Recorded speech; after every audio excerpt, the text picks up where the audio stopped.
আশা করি আপনারা সবাই ভালো আছেন আর আমিও ভালো আছি। এখন আপনাদেরকে নিয়ে যাব ফেসবুকের সকল যে ক্রাইটেরিয়া গুলো আছে এগুলো আপনারা কিভাবে ফিল আপ করতে পারবেন, আসলে সেই বিষয়ে আপনাদেরকে এখন ধারণা দিব।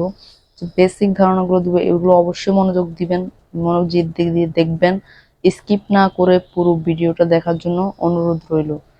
তো আর দেরি না করে আমরা চলে যাই আমাদের ফেসবুকে।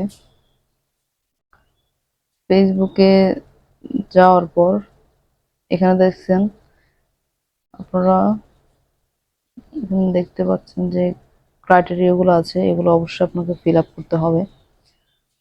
তো ফিল আপ করার জন্য আমি আপনাদেরকে দেখাচ্ছি আপনারা কিভাবে ফিল আপ করবেন। এখানে দেখুন এই বাটনটি, এখানে কর্নারে চাপ দিবেন। কর্নারে চাপ দেওয়ার পর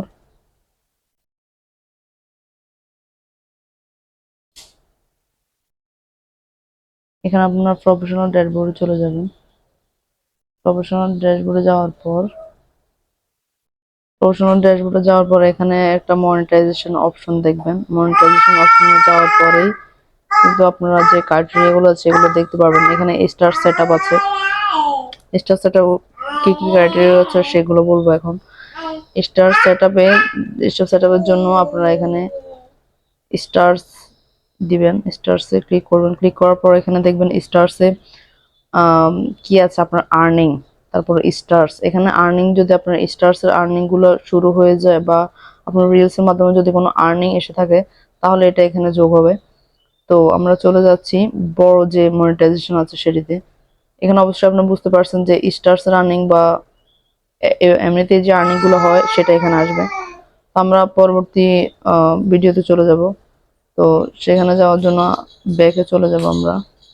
ব্যাকে যাওয়ার পর এখানে ইনস্ট্রিম অ্যাড দেখতে পাচ্ছেন। ইনস্ট্রিম অ্যাডে যখন ক্লিক করবেন, ইনস্ট্রিম অ্যাডে ক্লিক করার পর এখানে আপনারা যে ক্রাইটেরিয়া গুলো আছে, কোন ক্রাইটেরিয়া গুলো আপনার ফিল আপ হয়েছে সেগুলো আপনি দেখতে পারবেন।